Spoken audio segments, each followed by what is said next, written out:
राधे राधे दोस्तों, सभी लोगों का रीजोनेट क्लासेस में स्वागत है। मैं राम प्रवेश, आपका केमिस्ट्री टीचर, जिसमें आपकी अभी सीरीज़ चल रही है बीएससी नर्सिंग, पैरामेडिकल, सीयूईटी या UPC NET, UP GATE, GNM या एएनएम से आने वाले कुछ इम्पोर्टेंट केमिस्ट्री के क्वेश्चंस। तो आज वीडियो नंबर 4 है, उसी की अगली सीरीज़ में देखते हैं आज के क्वेश्चन क्या क्या हैं। तो पहला क्वेश्चन दिया है कि which molecule has a zero dipole moment. Dipole moment किस में ज़ीरो है। तो पहली क्वेश्चन ये बताते हैं कि डाइपोल मोमेंट होता क्या है। तो जैसे हम मान के चल रहे हैं कि एक ए है और एक बी, दोनों एक बॉन्ड से अटैच हैं, कोवलेंट बॉन्ड से। एक पे पार्शियल पॉजिटिव चार्ज है और एक पे पार्शियल नेगेटिव चार्ज है। इनके बीच की डिस्टेंस डी है। तो जो हमारा डाइपोल मोमेंट होता है, जिसको हम लोग म्यू से डिनोट करते हैं, ये इक्वल होता है किसी भी एक एटम पर चार्ज का मैग्नीट्यूड और उनके बीच का डिस्टेंस का मल्टीप्लाई। तो इसको हम लोग बोलते हैं डाइपोल मोमेंट। अब क्वेश्चन है कि डाइपोल मोमेंट में पूछा गया है ज़ीरो किसका है। तो कोई भी एटम अगर सिमिलर है तो उसका डाइपोल मोमेंट ज़ीरो होता है। अब यहाँ से जैसे हमने एक बॉन्ड का बोला है कि अगर हम डाइपोल मोमेंट की बात करें तो ये जो इलेक्ट्रॉन है वो किस साइड शिफ्ट हो रहे होंगे, नेगेटिव की तरफ। तो इसका जो मोमेंट है इलेक्ट्रॉन का इस साइड है। तो अगर कोई और एटम अटैच है जिसका मोमेंट इस साइड है तो दोनों अपोजिट हो जाएंगे। तो उस केस में डाइपोल मोमेंट कितना हो जाता है, ज़ीरो। तो यही चीज़ पता करनी है कि डाइपोल मोमेंट किसका नेट ज़ीरो है। तो चलिए एक एक करके देखते हैं। पहला मॉलिक्यूल दिया है H2O। तो H2O का जो स्ट्रक्चर है इस केस में ऐसा होता है वाटर का। तो जो वाटर का स्ट्रक्चर है इसमें इसका हाइड्रोजन बॉन्ड का डाइपोल मोमेंट इधर है, इस बॉन्ड का मोमेंट इधर है, तो रिजल्टेंट मोमेंट अबव है। मतलब है ये इसका डाइपोल मोमेंट ऊपर है लेकिन ज़ीरो नहीं है। सेकंड दिया है अमोनिया। तो अमोनिया में नाइट्रोजन, हाइड्रोजन, हाइड्रोजन और एक जस्ट इसके पीछे हाइड्रोजन है, एक लोन पेयर है। तो सेम वही चीज़ इसमें देखते हैं कि इसमें नाइट्रोजन की इलेक्ट्रोनेगेटिविटी ज़्यादा, हाइड्रोजन की कम। तो डाइपोल मोमेंट इधर होगा, इस बॉन्ड का इधर होगा, इस बॉन्ड का इधर होगा, तो इसका भी रिजल्टेंट कहाँ होगा, ऊपर की साइड होगा। अगला हमारा दिया है कार्बन डाइऑक्साइड, CO2। तो CO2 में कार्बन हमारा क्या है, सेंट्रल मेटल एटम बना और डबल बॉन्ड से ऑक्सीजन एक साइड जुड़ा है, डबल बॉन्ड से ऑक्सीजन दूसरी साइड जुड़ा है। तो इसका जो स्ट्रक्चर में ध्यान से देखोगे कि यहाँ से इस बॉन्ड का डाइपोल मोमेंट इस साइड है ऑक्सीजन की तरफ, इसका डाइपोल मोमेंट इस साइड है। दोनों की डाइपोल मोमेंट में कितने का एंगल है, 180 डिग्री का। तो अब ये पता कैसे करेंगे। तो जो रिजल्टेंट डाइपोल मोमेंट होता है, मान के चलो कि एक एटम ए है, इसने बॉन्ड बनाया बी के साथ और इसने बनाया सी के साथ। तो इसका जो डाइपोल मोमेंट है μ1 और इसका डाइपोल मोमेंट है μ2। तो जो रिजल्टेंट डाइपोल मोमेंट होता है ये होता है root μ1 square μ2 square two μ1 μ2 cos theta. तो इनके बीच में जो एंगल बनता है उसको हम लोग बोलते हैं थीटा। तो दो एंगल के बीच में, मतलब दो बॉन्ड के बीच में जो एंगल है उसी की रिजल्टेंट को हम लोग क्या बोलते हैं, डाइपोल मोमेंट। तो अब ध्यान सुनोगे यहाँ पे। तो जो कॉस है आपका 180, तो कॉस 180 होता है ज़ीरो। तो इसका मतलब ये वाला टर्म कितना हो जाएगा, ज़ीरो हो जाएगा। तो अगर ये वाला डाइपोल मोमेंट ज़ीरो हुआ और यहाँ से देखो जितना डाइपोल मोमेंट इसका है म्यू, तो उसी का डाइपोल मोमेंट इसका है। दोनों में अगर हम बात करें तो एक की वैल्यू ये u है और एक की वैल्यू u1 है, तो दोनों केस में बराबर है। तो इसका डाइपोल मोमेंट एक अपोजिट है और इसका एक डाइपोल मोमेंट अपोजिट है, तो दोनों का कैसा हो गया, कैंसिल हो गया। इसका मतलब है कि इसका म्यू टोटल कितना हो जाएगा, ज़ीरो। यही हमसे पूछा है। आगे अगला दिया है HCl। तो HCl का जो कोवलेंट स्ट्रक्चर है हाइड्रोजन, हाइड्रोजन के बाद Cl, इसकी इलेक्ट्रोनेगेटिविटी ज़्यादा है तो इसका डाइपोल मोमेंट एक तरफ शिफ्ट हो रहा है। तो मतलब इसमें कोई और बॉन्ड नहीं है, तो इसका डाइपोल मोमेंट नेट ज़ीरो नहीं होने वाला। तो इसका मतलब हमारा आंसर सिर्फ एक ही है, वो कौन सा, हमारा कार्बन डाइऑक्साइड। और इसमें सिमिलर भी स्ट्रक्चर है आपका ये वाला। तो इसका मतलब कार्बन डाइऑक्साइड का डाइपोल मोमेंट ज़ीरो है और किसी का डाइपोल मोमेंट ज़ीरो नहीं है। इससे रिलेटेड हमने कुछ फैक्ट लिखे हैं उनको एक बार रीड कर लोगे सब लोग कि डायपोल मोमेंट को म्यू से डिनोट करते हैं किसी एक पे चार्ज आइदर एंड किसी एक पे और उनके बीच के डिस्टेंस का मल्टीप्लाई कर दें तो जो भी वैल्यू आती है हम उसको क्या बोलते हैं, डायपोल मोमेंट बोलते हैं। अब ये बोला गया है कि एक ए से बी की तरफ शिफ्ट हो रहा है, ए से सी की तरफ शिफ्ट हो रहा है, ए से बी वाले बॉन्ड का डायपोल मोमेंट म्यू वन, ए से सी टाइप का डायपोल मोमेंट म्यू टू। तो अगर हम रिजल्टेंट देखें कि दोनों को मिला के कितना होगा तो mu one square mu two square plus 2 mu one mu two cos theta. ठीक है, इतना इसका डायपोल मोमेंट है। यहाँ पे एक छोटी सी एरर हुई है कि जो कॉस 180 है वो कॉस 180 ना होके रियल में कॉस 180 इक्वल होता है -1। कितना होता है -1 और उसी से -1 जब हो जाएगा तो इसका कितना हो जाएगा म्यू आर।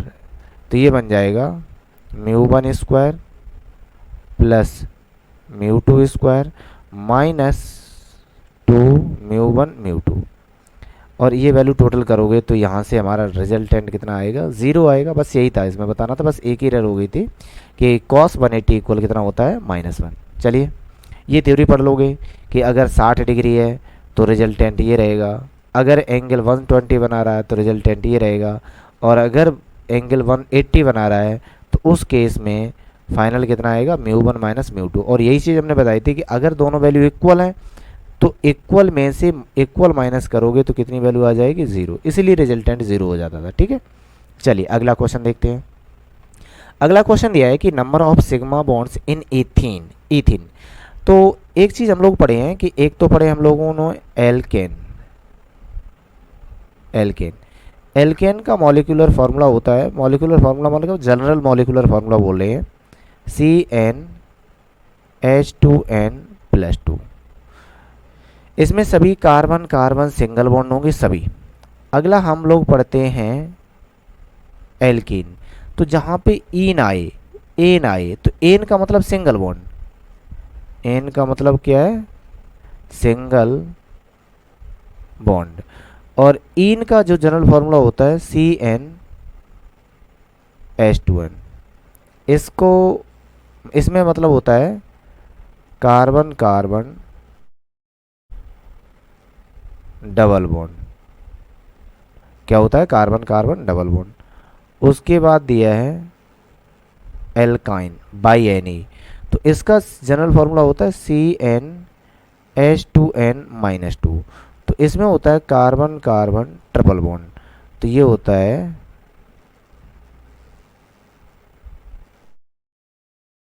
Triple bond. ये 3 कॉन्सेप्ट 9 से ही हम लोग पढ़ते हैं। अब क्वेश्चन है कि इथीन में पहली चीज़ तो उन्होंने डबल बॉन्ड बनाया, एथ का मतलब होता है 2 कार्बन, तो 2 कार्बन दिए। अब अगर मैं इसका स्ट्रक्चर बनाएंगे तो इसका स्ट्रक्चर जो बनेगा वो बनेगा carbon carbon double bond single hydrogen single hydrogen single hydrogen single hydrogen. अब यहाँ से जो कॉन्सेप्ट ध्यान रखना है कि कार्बन कार्बन सिंगल बॉन्ड है तो ये सिग्मा बॉन्ड होगा, कार्बन कार्बन अगर डबल बॉन्ड है तो एक सिग्मा होगा और एक पाई होगा, कार्बन कार्बन अगर ट्रिपल बॉन्ड है तो इसमें सिग्मा की वैल्यू 1 होगी और पाई की वैल्यू 2 होगी। बस इतना ध्यान रखोगे, मतलब सिग्मा हमेशा 1 ही होता है। तो यही पूछा गया कि कितने सिग्मा बॉन्ड इसमें प्रेजेंट हैं। तो देखो एक सिग्मा ये वाला है, एक सिग्मा ये वाला है, एक सिग्मा ये है और एक सिग्मा ये है, और इस डबल बॉन्ड में एक सिग्मा और होगा। डबल बॉन्ड में दोनों सिग्मा नहीं होते हैं, सिग्मा हमेशा एक होता है। तो टोटल अगर सिग्मा की बात करें तो कितने हैं 5। अगर कोई पूछेगा तो इसमें पाई कितना है तो 1 है। अगर कोई पूछेगा टोटल बॉन्ड कितने हैं तो sigma plus pi means 5 + 1 that is equal to 6। पर हमारा आंसर 6 नहीं है, हमारा आंसर कितना है 5। हमसे सिग्मा पूछे गए हैं ना कि टोटल बॉन्ड पूछे गए। चलिए अगला क्वेश्चन देखते हैं। अगले क्वेश्चन में दिया है कि आपको बॉन्ड ऑर्डर कैलकुलेट करना है, वो भी super oxide ion means O2 negative का। तो चलिए पहली चीज़ है कि जब हम लोग इसमें बॉन्ड ऑर्डर कैलकुलेट करते हैं तो मुझे कुछ इलेक्ट्रॉनिक कॉन्फ़िगरेशन पता होने चाहिए। तो इलेक्ट्रॉनिक कॉन्फ़िगरेशन इससे पहले वाली वीडियो में भी समझाया था, फिर बता रहे हैं कि अगर किसी भी मॉलिक्यूल में इलेक्ट्रॉन की संख्या 14 तक है, मतलब 14 है या 14 के ज़्यादा ना हो कि छोटी होनी चाहिए, मतलब 14 तक होनी चाहिए, तो उस केस में जो इसका इलेक्ट्रॉनिक कॉन्फ़िगरेशन बनेगा वो बनेगा आपका सिग्मा 1s सिग्मा 1s। चलो देखो, तो इसका इलेक्ट्रॉनिक कॉन्फ़िगरेशन बनेगा sigma 1s sigma star 1s sigma 2s sigma star 2s। अगर 14 तक है तो इसका होगा पाई 2px equal pi 2py sigma 2pz। उसके बाद pi star 2px equal pi star 2py। उसके बाद सिग्मा 2pz स्टार, ये बनेगा। अब अगर इसमें इलेक्ट्रॉन की जो संख्या है वो 14 से ज़्यादा है तो कुछ नहीं होता है कि यहाँ से इस स्ट्रक्चर से पहले ये आ जाएगा, जो हमने आगे वाली पीडीएफ में बना के दी है, इसमें शायद नहीं है, चलो अगले वाले में मिलेंगे तुम्हें। तो इसमें अगला इलेक्ट्रॉनिक कॉन्फ़िगरेशन इसी का क्या हो जाएगा, सेम रहेगा, sigma 1s sigma star 1s sigma 2s sigma star 2s। ये वाला ऑर्बिटल आगे आ जाएगा, मतलब है कि सिग्मा 2pz पाई 2px इक्वल पाई 2py। उसके बाद आ जाएगा pi star 2px equal pi star 2py sigma star 2pz। इतना हो जाएगा। अब जो हमारे पास सुपर ऑक्साइड आयन है O2 नेगेटिव, तो मुझे पता है कि O2 नेगेटिव में अगर हम ऑक्सीजन में टोटल इलेक्ट्रॉन काउंट करें सुपर ऑक्साइड में, तो एक ऑक्सीजन में 8 है, दूसरे ऑक्सीजन में 8 है, एक इलेक्ट्रॉन गेन किया है, तो टोटल इलेक्ट्रॉन हो जाएंगे 17। तो इसका मतलब मुझे सेकेंड वाला इलेक्ट्रॉनिक कॉन्फ़िगरेशन फिल करना है। तो चलिए शुरू करते हैं। सेकेंड वाला जब इलेक्ट्रॉनिक कॉन्फ़िगरेशन स्टार्ट करोगे तो इसमें क्या क्या मिलेगा, तो इसका कॉन्फ़िगरेशन हम कर रहे हैं, तो ये बनेगा आपका सिग्मा 1s2, 2 इलेक्ट्रॉन भरेंगे, सिग्मा स्टार 1s2, उसके बाद sigma 2s2 sigma star 2s2। अब इसमें पहले कौन आ जाएगा, सिग्मा 2pz, तो सिग्मा 2pz2। उसके बाद पाई 2px2 इक्वल पाई 2py2। उसके बाद sigma pi star 2px equal pi star 2pz 2py और सिग्मा स्टार 2pz। अब इसमें इलेक्ट्रॉन गिन ले रहे, देखो 2 4 6 2 8 2 10 2 12 2 14, 3 बचे हैं। तो पहले तो हम इसमें 2 डाल दे रहे हैं और एक इसमें आएगा। तो अब इसमें से अगर हम कैलकुलेट करेंगे बॉन्ड ऑर्डर, तो बॉन्ड ऑर्डर अगर ध्यान हो तो N B minus N A divided by 2 था। एन बी का मतलब बॉन्डिंग इलेक्ट्रॉन, एन ए का मतलब anti bonding electron, anti bonding जिसपे स्टार बना है। तो बॉन्डिंग इलेक्ट्रॉन के काउंट करोगे तो 2 4 6 2 8 2 10, कितने हो जाएंगे 10। तो बॉन्ड ऑर्डर इक्वल हो जाएगा 10 माइनस। अब एंटी बॉन्डिंग कैलकुलेट करेंगे, तो एंटी बॉन्डिंग में कितने हैं, 2 4 6 और 1 7। तो यहाँ से हो जाएंगे आपके 7 डिवाइडेड बाई 2। बॉन्ड ऑर्डर हो जाएगा 10 में से 7 के 3 डिवाइडेड बाई 2, तो वैल्यू हो जाएगी 1.5। यही हमसे पूछा गया है कि इसका बॉन्ड ऑर्डर कितना है, तो ये कितना दिया है आपको 1.5 है। करेक्ट है और समझ में आ गया होगा। चलिए अगला क्वेश्चन देखते हैं। अगले क्वेश्चन में दिया है कि हाइड्रोजन बॉन्ड इनमें से एक एग्जाम्पल है, वो कौन सा है। तो सीधी सी बात है, ध्यान से सुनो। NaCl आपका एक कंपाउंड है, CO कार्बन मोनोऑक्साइड वाला स्ट्रक्चर शो हो रहा है, N2 ये N2 बॉन्ड कर रहा है, तो हाइड्रोजन बॉन्डिंग इसमें दिख रही है, क्लियर है, ठीक है। चलो अगला क्वेश्चन देखते हैं। हाइड्रोजन बॉन्डिंग, इसके बारे में डिटेल से लिखा है, पढ़ लेते हैं एक बार। Hydrogen bonding, hydrogen bonds are the attractive force between the hydrogen attached to an electronegative atom of one molecule and an electronegative atom of an different atom molecule. इसका मतलब ये है कि जो आपका हाइड्रोजन है वो हाई इलेक्ट्रोनेगेटिव एटम से अटैच है, तो दूसरे मॉलिक्यूल के साथ, ध्यान सुनना, ये एक सिंगल मॉलिक्यूल हुआ, दूसरा मॉलिक्यूल हुआ, तो एक मॉलिक्यूल दूसरे मॉलिक्यूल में हाइड्रोजन और मोर इलेक्ट्रोनेगेटिव एटम के बीच में एक बॉन्ड क्रिएट करता है, जिसको हम लोग क्या बोलते हैं, हाइड्रोजन बॉन्डिंग बोलते हैं। ठीक है, यही चीज़ इसमें लिखी है, यही चीज़ आगे बताई गई है। अब क्वेश्चन है कि हाइड्रोजन बॉन्डिंग दो तरीके की होती है, एक होती है इंटरमॉलिक्यूलर हाइड्रोजन बॉन्डिंग और एक होती है इंट्रामॉलिक्यूलर हाइड्रोजन बॉन्डिंग। अब क्वेश्चन है दोनों में डिफरेंस क्या है। तो इंट्रा हाइड्रोजन बॉन्डिंग, जो हाइड्रोजन बॉन्डिंग होगी वो अपने ही एटम में करेगा। जैसे यहाँ पे लिखा है ऑर्थो नाइट्रोफिनॉल, तो ध्यान सुनोगे, तो ऑर्थो पे लगा है फिनॉल और ने फिनॉल लगा, और फिनॉल के जस्ट ऑर्थो पे लगा है NO2। तो जो सिंगल बॉन्ड है इसने आपस में ही बॉन्डिंग कर ली, इसको हम लोग क्या बोलते हैं, हाइड्रोजन बॉन्डिंग। यहाँ पे क्या है, हाइड्रोजन बॉन्डिंग। ये सैलिसाइल एल्डिहाइड है और ये आपका ऑर्थो नाइट्रोफिनॉल है।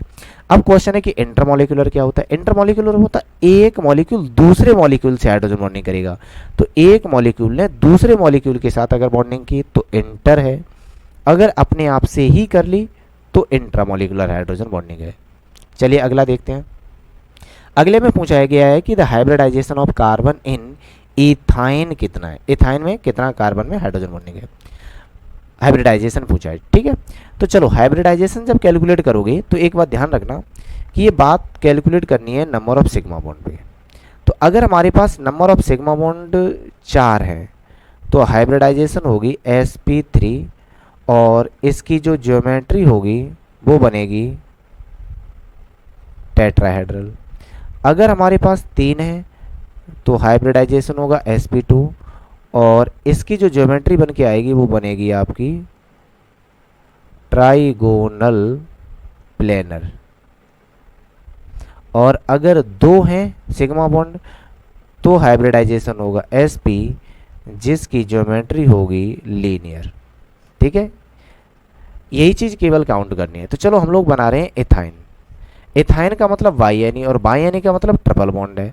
तो स्ट्रक्चर है carbon carbon triple bond, 2 hydrogen है तो एक हाइड्रोजन इस साइड अटैच है और एक हाइड्रोजन इस साइड अटैच है। तो यहाँ से जो स्ट्रक्चर है वो तो क्लियर दिख रहा है, कैसा आपका लीनियर है, और लीनियर में बॉन्ड एंगल कितना होता है, 180 डिग्री का बॉन्ड एंगल होता है। अब मुझे कैलकुलेट क्या करना है, मुझे कैलकुलेट करना है कि इसका हाइब्रिडाइजेशन क्या, और हाइब्रिडाइजेशन कैसे पता लगेगा, सिग्मा कैलकुलेट करेंगे, और सिग्मा इससे पहले वाली वीडियो में बताई। तो अगर हम इस कार्बन की बात करें तो इस कार्बन ने एक सिग्मा इस साइड बनाया, एक सिग्मा इस साइड बनाया, तो इस कार्बन ने टोटल सिग्मा कितने बनाए, 2। अब अगर हम इस कार्बन की बात करें इसकी, तो उसने एक सिग्मा इस साइड बनाया, एक सिग्मा इस साइड बनाया, तो टोटल सिग्मा कितने बने, 2। तो इसका मतलब सिर्फ ये है कि जो आपका इथाइन है जिसने हाइड्रोजन बॉन्ड के नाम सिंगल, क्या करें, जो आपका इथाइन है इसने ट्रिपल बॉन्ड और एक सिंगल उसने हाइड्रोजन को ऐड किया है, तो इसने टोटल सिग्मा बनाए 2 और 2 सिग्मा पे क्या होता है, sp।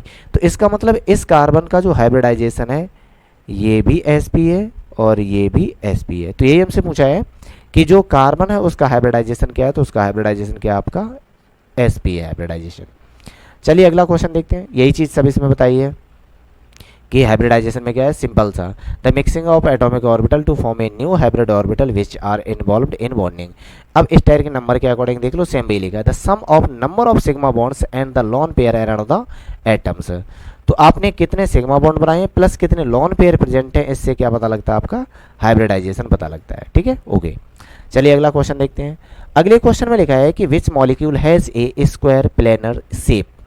स्क्वायर प्लेनर शेप कौन सा मॉलिक्यूल बना रहा है, तो स्क्वायर प्लेनर शेप बनाने के लिए पहली कंडीशन बता दें कि इसका जो हाइब्रिडाइजेशन होता है वो होता है sp3d। ठीक है, sp3d2 कौन सा होगा, sp3d2 प्लेनर है। चलो अब इसमें हम लोग इसको सॉल्व कर रहे हैं। तो पहली चीज़ एक बात देखोगे कि मुझसे पूछा गया है स्क्वायर प्लेनर। स्क्वायर बनाने के लिए मुझे साइड में 4 एटम चाहिए। तो इसका जो स्ट्रक्चर है सल्फर हेक्साफ्लोराइड का, तो SF6, ये हमने कल वाली वीडियो में देखा था डिटेल से। अगर आपको अच्छे से देखना तो उस वीडियो को ज़रूर देख लेना। तो चलिए इसका बनाते हैं SF6। तो इसमें क्या है, सल्फर है।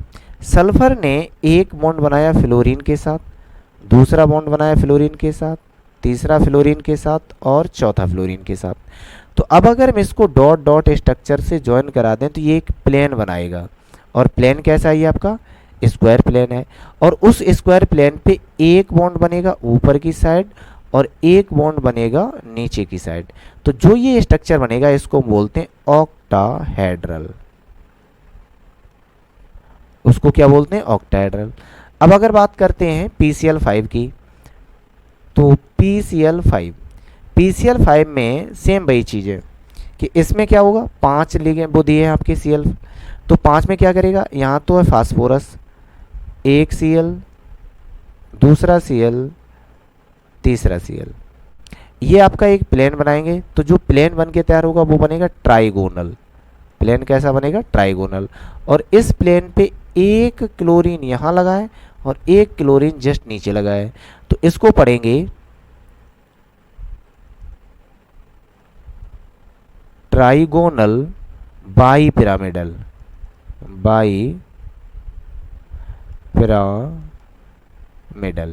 ठीक है। तो इसका मतलब ये भी स्क्वायर प्लेनर नहीं है। NH3 की बात कर रहे हैं। तो NH3 की जब बात करते हो तो NH3 में एक चीज़ डिटेल से बताते हैं दोबारा से। 3 मॉलिक्यूल इनको रट लो। और वो 3 मॉलिक्यूल कौन कौन से हैं, शुरू से बताते आ रहे हैं फिर बता रहे हैं। वो 3 मॉलिक्यूल है, पहला है आपका CH4, अगला है आपका NH3। कौन सा है, NH3, और अगला है H2O। तो क्यों, क्योंकि इसका जो हाइब्रिडाइजेशन sp3, इसका हाइब्रिडाइजेशन sp3, इसका हाइब्रिडाइजेशन sp3, इसका जो बॉन्ड एंगल है वो 109.5 डिग्री, 107 डिग्री, 104.5 डिग्री। इसकी जो ज्योमेट्री है वो है आपकी, ज्योमेट्री ना बोल के हम सीधी शेप बोल रहे हैं, ठीक है। तो इसकी जो शेप है वो है आपकी टेट्राहेड्रल।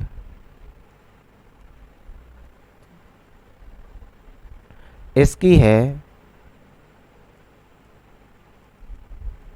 पिरामिडल और इसकी है बी शेप। इतनी तुम्हें लर्न होनी चाहिए हर हालत में। अब अगला जो बचा है, तो इसका मतलब ये हुआ कि हमारा जो मीथेन है, अमोनिया है, अमोनिया भी आपका स्क्वायर प्लेनर नहीं है। तो अब बचा है हमारे पास जिनोन टेट्राफ्लोराइड। तो जिनोन टेट्राफ्लोराइड का जो स्ट्रक्चर होता है वो ये है कि जो जिनोन है, जिनोन बनेगा आपका सेंट्रल मेटल एटम। अब इसके साइड में प्लेन बनाते हुए एक फ्लोरीन, दूसरा फ्लोरीन, तीसरा फ्लोरीन और ये चौथा फ्लोरीन, ये एक प्लेन बनाएंगे जिसको हम लोग बोलते हैं स्क्वायर प्लेनर। तो आंसर आपका कौन सा है, जिनोन टेट्राफ्लोराइड। चलिए अगला क्वेश्चन देखते हैं। ये इसका स्ट्रक्चर है जिनोन टेट्राफ्लोराइड। हाइब्रिडाइजेशन कौन सी है, sp3d2। ठीक है, एक इसमें लॉन पेयर है, लेकिन इसमें हमसे क्या पूछा गया है, स्ट्रक्चर। ठीक है, इसके हर एक एंगल कितने हैं, 90 डिग्री है, जिसमें 6 इलेक्ट्रॉन है, 4 बॉन्ड पेयर हैं, 2 लॉन पेयर पड़े हैं।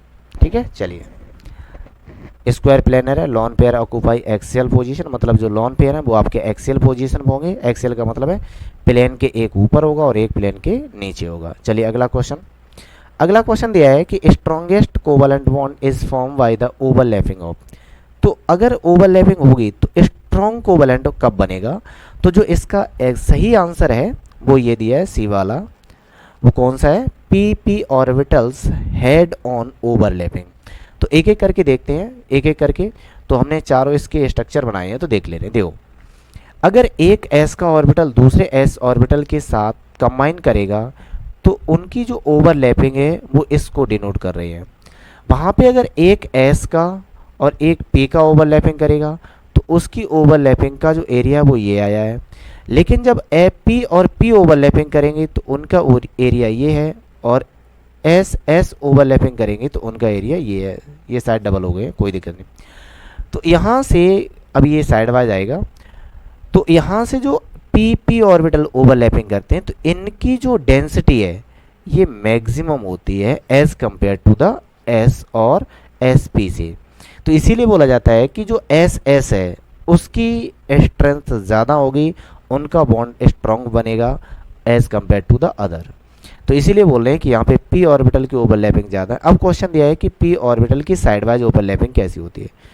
तो जो पी ऑर्बिटल है जब दूसरे पी ऑर्बिटल के कांटेक्ट में आता है तो इनकी जो ओवरलैपिंग होगी वो इस हिसाब से हो जाती है इनकी, तो इसकी ओवरलैपिंग कम हो पाती है। तो ये भी आपका कैसा होता, थोड़ा वीक रहता है, लेकिन सबसे स्ट्रॉन्ग कौन सा आपका P P head on overlapping. अगला क्वेश्चन देखते हैं।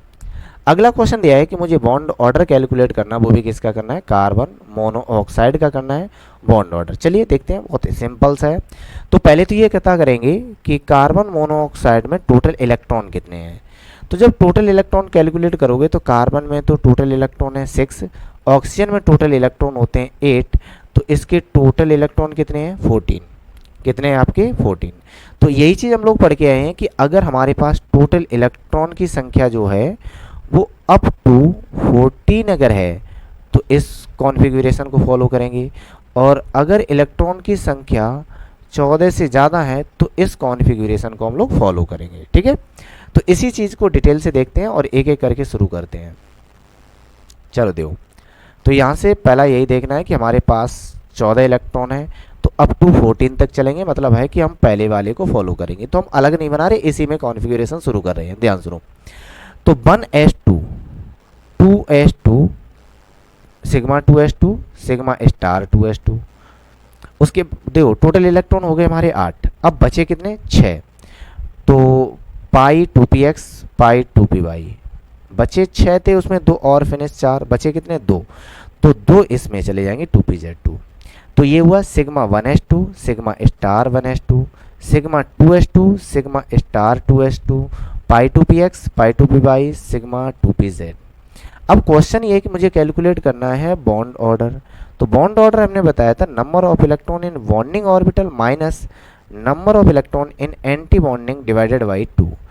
तो अब अगर हम बॉन्डिंग में कैलकुलेट करें तो बॉन्डिंग में कितने हैं आपके 2 4 6 2 8 2 10, कितने हैं आपके 10 इलेक्ट्रॉन।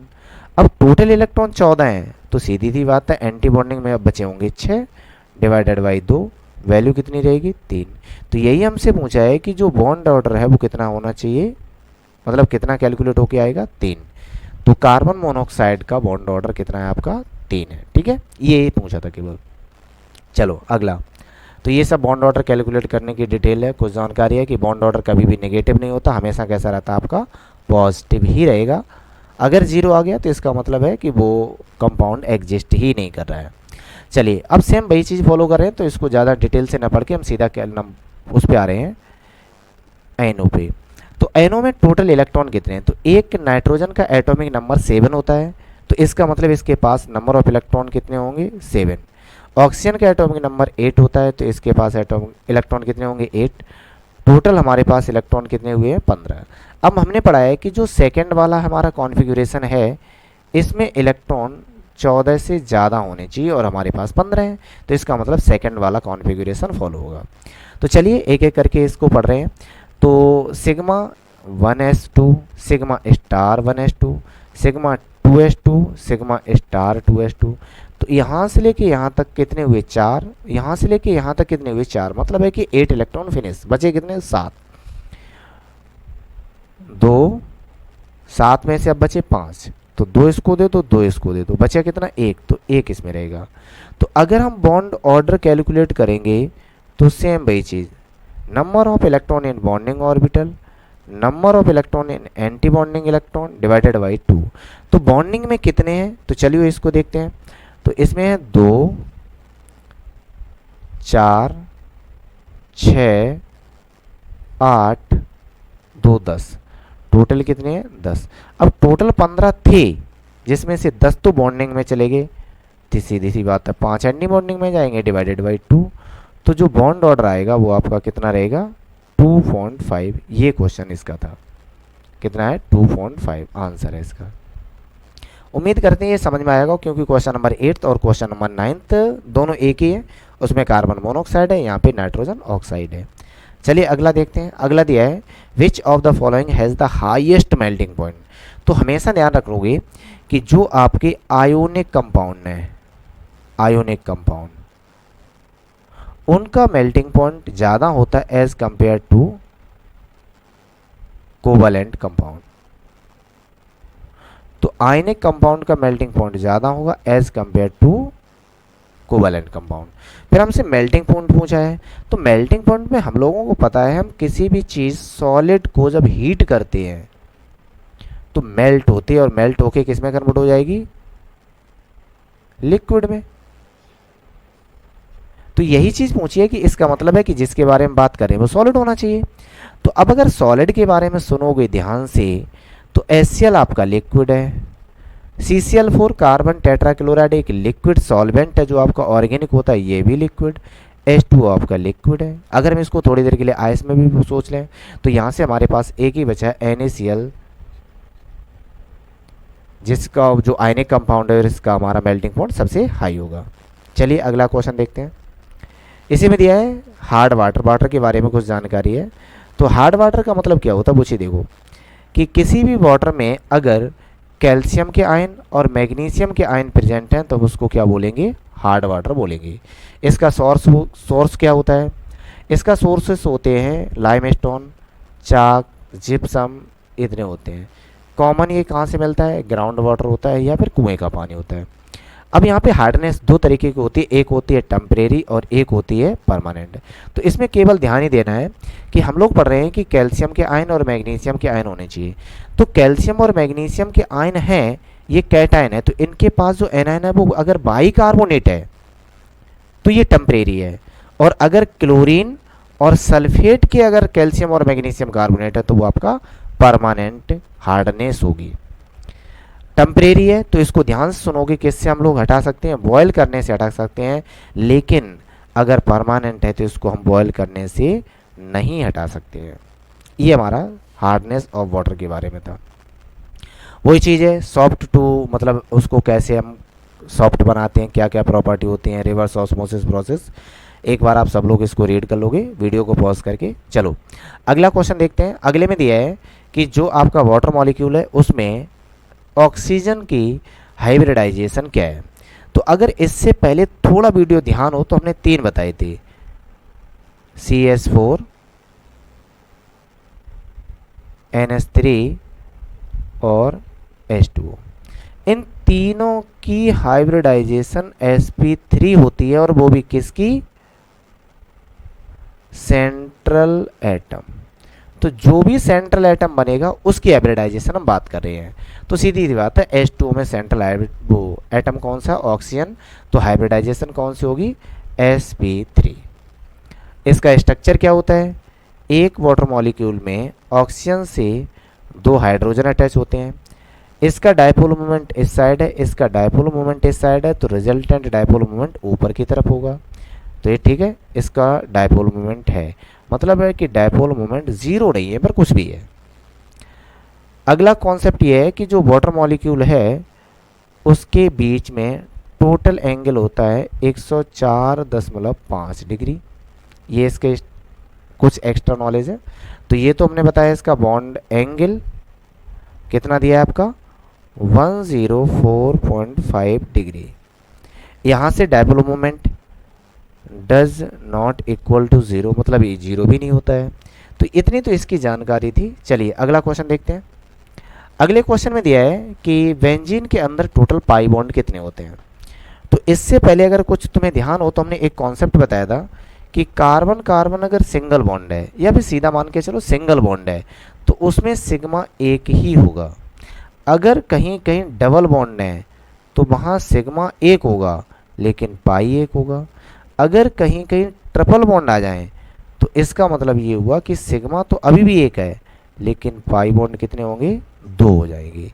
तो इसका मतलब है single bond, double bond, triple bond कुछ भी कैलकुलेट कर लो, सिग्मा बॉन्ड एक ही रहता है, बाकी सब बचे कैसे होते हैं? पाई।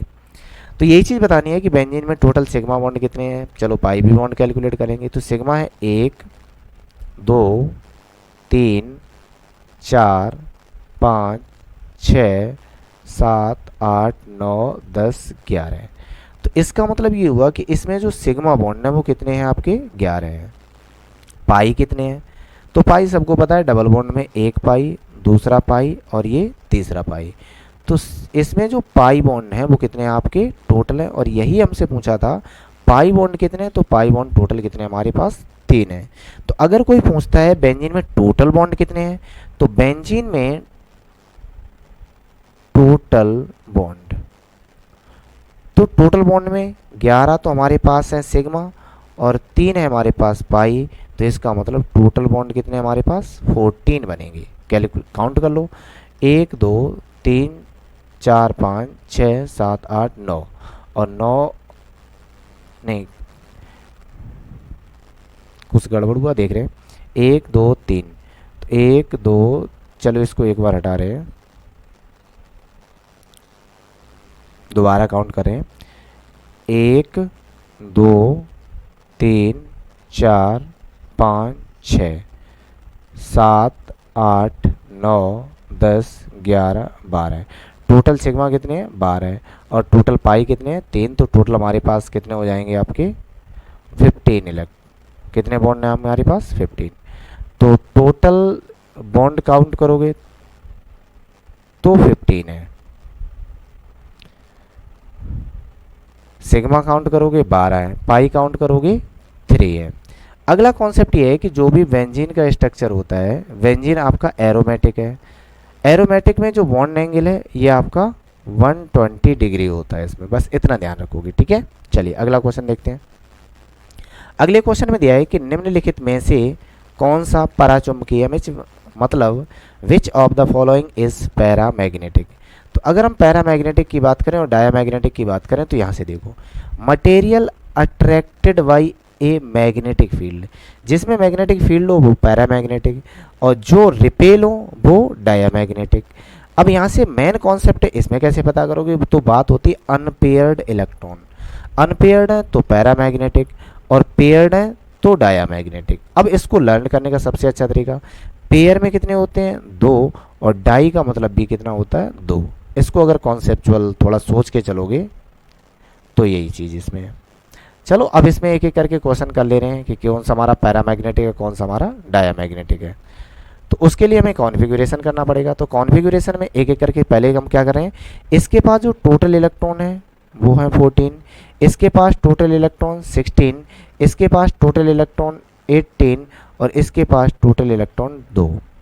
अब अगर हम इसका कॉन्फ़िगरेशन करें तो सिग्मा 1s2, तो इसका मतलब ये हुआ कि ये तो हमारा होने से रहा, क्योंकि हमसे पूछा पैरामैग्नेटिक, डायामैग्नेटिक में पेयर होने चाहिए, तो पेयर हैं तो ये डायामैग्नेटिक है, पर हमें चाहिए आपका पैरामैग्नेटिक, मतलब है जिसमें अनपेयर्ड इलेक्ट्रॉन हो। फ्लोरीन की बात करें तो जब फ्लोरीन को पढ़ोगे तो F2, टोटल इलेक्ट्रॉन कितने अभी मैंने बताए 18।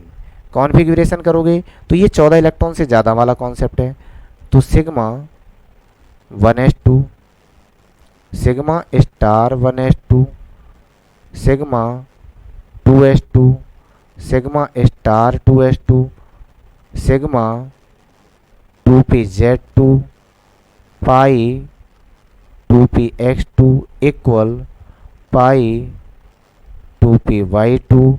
उसके बाद है pi star 2px equal pi star 2py sigma star 2pz। अब टोटल इलेक्ट्रॉन कितने हमारे पास 18 है, फिल कर लो, तो 2 4 6 2 8 2 10 2 12 2 14, बचे कितने 4 4 8 2 10 और 4 14, बचे कितने 4। तो 2 इलेक्ट्रॉन इसमें पड़ेंगे 2 इलेक्ट्रॉन इसमें पड़ेंगे, क्या कहीं पे अनपेयर्ड है, नहीं है, तो ये भी हमारा कैसा हो जाएगा डाया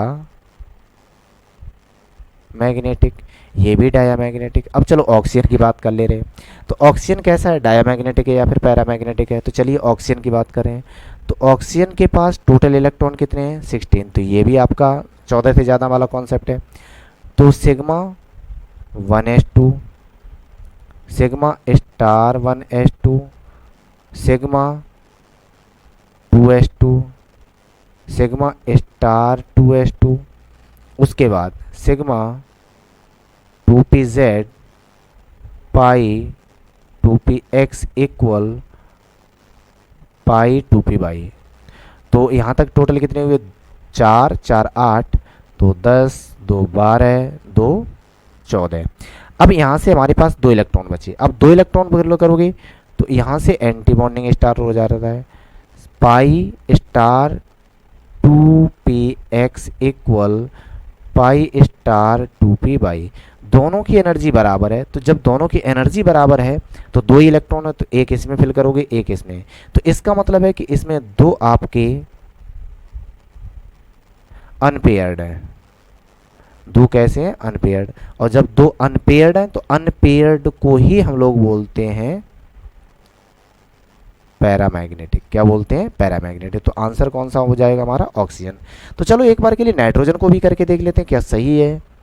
तो नाइट्रोजन में टोटल इलेक्ट्रॉन कितने हैं हमारे पास, 14, और इसमें थे 16। तो इसका मतलब है कि यहाँ तक का जो कॉन्फ़िगरेशन है ये सब हमारा किसका है, नाइट्रोजन के लिए होगा। पर नाइट्रोजन में एक ही है कि अप टू 14 इलेक्ट्रॉन, तो ये वाला जो ऑर्बिटल है ये लास्ट में पहुंच जाएगा, पर इलेक्ट्रॉन तो टोटल पेयर्ड रहेंगे। तो इसका मतलब ये हमारा कैसा है, डाया मैग्नेटिक नेचर का है। तो इसका मतलब वो जो कंक्लूजन निकला वो ये निकला है कि जो नाइट्रोजन है, और इसको एक काम कर रहे हैं, सबको एक साथ लिख ले रहे हैं, N2 हुआ, F2 हुआ और H2 हुआ, ये तो हैं आपके डाया मैग्नेटिक। और केवल और को जो इस क्वेश्चन का आंसर है वो ऑक्सीजन, ये है आपका पैरामैग्नेटिक। इस ये कंक्लूजन निकला है। चलिए अगला क्वेश्चन देखते हैं। अगले क्वेश्चन में ये पूरी थ्योरी दी है, डिटेल से पढ़नी है सबको। चलो अगला क्वेश्चन। अगले क्वेश्चन में दिया है कि जो ज़ेनॉन डाइफ्लोराइड है इसका शेप क्या है।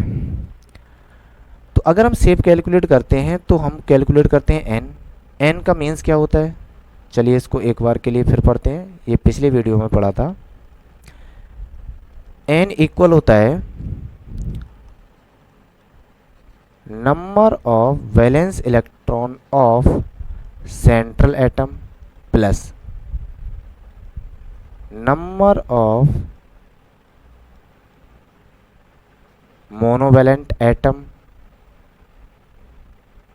Plus minus charge divided by 2। तो जो भी जिनोन है आपका, तो जो जिनोन में अगर देखा जाए तो ये हमारा नोबल गैस है, और नोबल गैस का ऑक्टेट होता है पूरा। तो अगर हम इसमें एन कैलकुलेट करेंगे तो जिनोन के पास 8 वैलेंस इलेक्ट्रॉन, फ्लोरीन हमारा मोनोवैलेंट है, तो कितने फ्लोरीन है, 2, कोई चार्ज नहीं, डिवाइडेड बाई 2, तो इसकी वैल्यू आएगी 5। इसकी वैल्यू कितनी आएगी, 5। अब जो 5 है, 5 में से ध्यान सुनोगे, इसका जो हाइब्रिडाइजेशन है, हाइब्रिडाइजेशन होना चाहिए sp3d। तो यहाँ से जो हाइब्रिडाइजेशन है वो बनेगा, ज्योमेट्री बनाएगा trigonal bi pyramidal, bi pyramidal. लेकिन कंडीशन ये है कि इसने बॉन्ड कितने बनाए, 2, तो 2 तो इसके पास बॉन्ड पेयर है और 3 इसके पास लॉन पेयर है, इसलिए इसकी जो शेप है, मतलब ज्योमेट्री तो चेंज हो जाएगी, तो इसकी जो शेप है वो बनेगी आपकी लीनियर। लीनियर का मतलब कैसा है कि इस केस में जो हमारा जिनोन है वो बनेगा सेंट्रल एटम, तो जिनोन तो बनेगा सेंट्रल एटम। अब इसमें ध्यान सुनोगे, एक लॉन पेयर यहाँ पे रहेगा, एक लॉन पेयर यहाँ पे रहेगा, एक लॉन पेयर यहाँ पे रहेगा। ये लॉन पेयर कैसे होंगे, इसके फ्री होंगे, इन पे कोई स्ट्रक्चर नहीं है, मतलब जो प्लेन पे है वो लॉन पेयर है। अब जो बॉन्ड पेयर बचा है वो चला जाएगा एक्सियल पे। किस पे चला जाएगा, एक्सियल पे एफ। तो यही पूछा जाता है कि इसकी शेप कितनी है। तो जो एक्सियल वाले हैं ये बॉन्ड एंगल बनाएंगे 180 डिग्री, इसलिए इसकी शेप है वो कौन सी है, लीनियर है। यही इसका आंसर था। चलिए अगला क्वेश्चन देखते हैं। अब इसमें हमने तीनों बना के दिए हैं, जिनोन फ्लोराइड, जिनोन टेट्राफ्लोराइड और जिनोन हेक्साफ्लोराइड। तो इसमें जो जिनोन डाइफ्लोराइड है हाइब्रिडाइजेशन कौन सा है, sp3dt मतलब sp3d। बेस्पर थ्योरी के अकॉर्डिंग 5 इलेक्ट्रॉन पेयर हैं जिसमें से 2 बॉन्ड पेयर हैं और 3 लॉन पेयर हैं। इसकी शेप कैसी आएगी, लीनियर, और इसमें बॉन्ड एंगल कितना बनेगा आपका 180 डिग्री, ये इसकी शेप है। चलिए अगला क्वेश्चन देखते हैं। अब अगले इसी में बता दिए थे हमने कि अगर हमारे पास जिनोन टेट्राफ्लोराइड हो जिसमें 4 फ्लोरीन लगे हों तो स्क्वायर प्लेनर स्ट्रक्चर बनाएगा। स्क्वायर प्लेनर में कौन सी ज्योमेट्री वो हाइब्रिडाइजेशन होता है, sp3d2। इसका हाइब्रिडाइजेशन हो गया। हाइब्रिडाइजेशन के अकॉर्डिंग वेस्पर थ्योरी कहती है कि इसके पास 6 इलेक्ट्रॉन पेयर होने चाहिए जिसमें से 4 बॉन्ड बनाएंगे, 2 लॉन पेयर बनाएंगे। अब जो 2 लोन हैं वो चले जाएंगे एक्सियल पर, ये एक्सियल पे चले जाएंगे लॉन वाले, और हमारे बॉन्ड कहाँ पे बनाएंगे, प्लेन पे बनाएंगे। एंगल कितना होगा 90 डिग्री, क्योंकि एक स्क्वायर में जब 2 डायगोनल आपस में कट करते हैं तो वो कितने डिग्री पे करते हैं, 90 डिग्री पे करते हैं। इसी कॉन्सेप्ट पे अगला दिया है हमारा जिनोन टेट्राबो हेक्साफ्लोराइड। इसकी भी थ्योरी हम लोग पढ़ चुके हैं। टोटल 7 इलेक्ट्रॉन पेयर होने चाहिए जिसमें से 6 बॉन्ड बनेंगे, 1 लॉन पेयर होगा, ठीक है, 1 लॉन पेयर होगा। डिस्टॉर्टेड ऑक्टाहेड्रल होगा लॉन पेयर के कारण। एंगल कितना होगा 90 डिग्री। चलिए अगला क्वेश्चन देखते हैं। अगला क्वेश्चन दिया है कि इनमें से कौन सी बॉन्ड लेंथ सबसे छोटी होगी। तो एक बात ध्यान से सुनोगे, कार्बन कार्बन ट्रिपल बॉन्ड सबसे छोटा होता है कार्बन कार्बन डबल बॉन्ड से, और ये किससे छोटा होता है, कार्बन कार्बन सिंगल बॉन्ड से। तो ये तो इसका कॉन्सेप्ट है, मतलब है कि नंबर ऑफ बॉन्ड बढ़ेंगे तो बॉन्ड लेंथ छोटी होगी। तो सबसे छोटा बॉन्ड हमारा कौन सा बनेगा, नाइट्रोजन के अंदर बनेगा, और यही हमारा एग्जैक्ट आंसर है। ठीक है, तो आज के लिए इतने ही क्वेश्चन है। उम्मीद करते हैं कि आपको ये सभी क्वेश्चन समझ में आए होंगे। अगर ये आपको क्वेश्चन समझ में आ रहे हैं और वीडियो पसंद आ रही है तो वीडियो को सब्सक्राइब कर लें, चैनल को, वीडियो को लाइक करें और ज़्यादा से ज़्यादा इस चैनल को शेयर कर हमें थोड़ा मोटिवेट भी करें। ठीक है, चलिए थैंक्स।